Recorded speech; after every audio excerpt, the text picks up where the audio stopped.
In this review, we're taking a look at Motorola's Razr Maxx. It has a 4.3-inch screen powered by a dual-core 1.2 GHz processor and boasts a claimed 17.6 hours of talk time.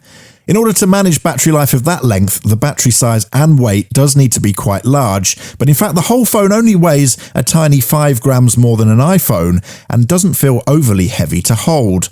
The sides of the handset are slightly tapered to produce chamfered corners, to a lesser extent than the Motorola Zoom 2 tablets. The right-hand side of the Motorola Razr Maxx houses the power and volume buttons, while the left houses the micro SIM and micro SD card slots, accessible through a flap towards the base.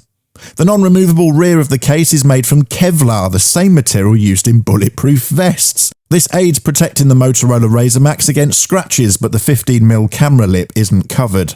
A further level of protection comes courtesy of the water-resistive coating called Splash Guard. This won't add an IP rating to the handset, but both the external and the PCB circuitry inside have been coated. The screen on the Motorola Razr Maxx is a Super AMOLED 4.3-inch tough Corning Gorilla Glass display with a QHD 960 by 540 resolution.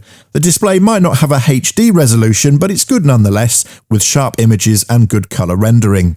There is a good 15mm of space between where the screen actually ends and the very top of the mobile phone. This amount of space is also replicated below the screen, but the options, home screen, back and search touch-sensitive buttons are located here. Driving the Razr Maxx is the same dual-core 1.2 GHz Texas Instruments chipset that was seen in the previous Razr.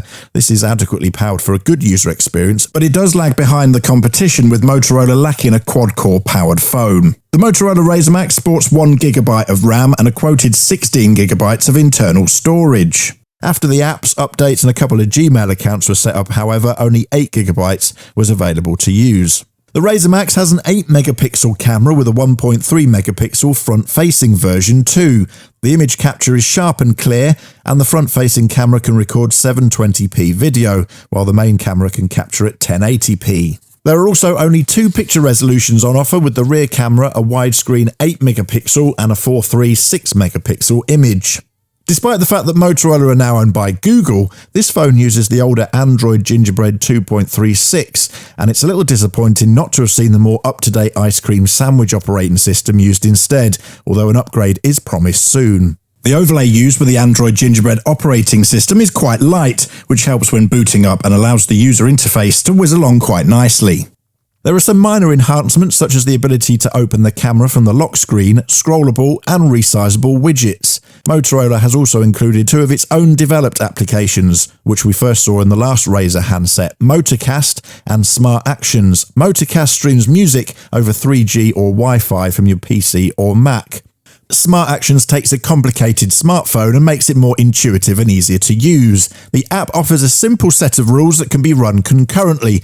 The Razr Maxx then changes the settings and actions along the way. For example, there's a nighttime battery saving trigger. This comes into play at a predetermined time and powers down background data syncing. Other built-in examples include the car mode, which opens maps and adjusts the settings to optimize the device for use in a car, and it can be triggered by just entering the vehicle. So how about that battery life claim then? Motorola reckons the power source can offer 17.6 hours of talk time or 607 hours of standby. That's an amazing 25 days.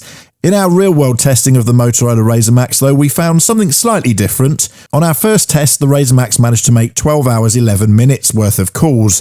In our second round, the phone managed just 10 hours and 17 minutes worth of calls.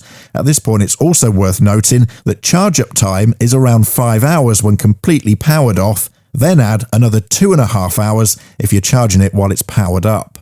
The Motorola Razr Maxx is last year's Razr, but with a larger battery pretty much. Although a good handset, an older version of Android does let it down, along with some niggles around the camera, battery charging and large casing.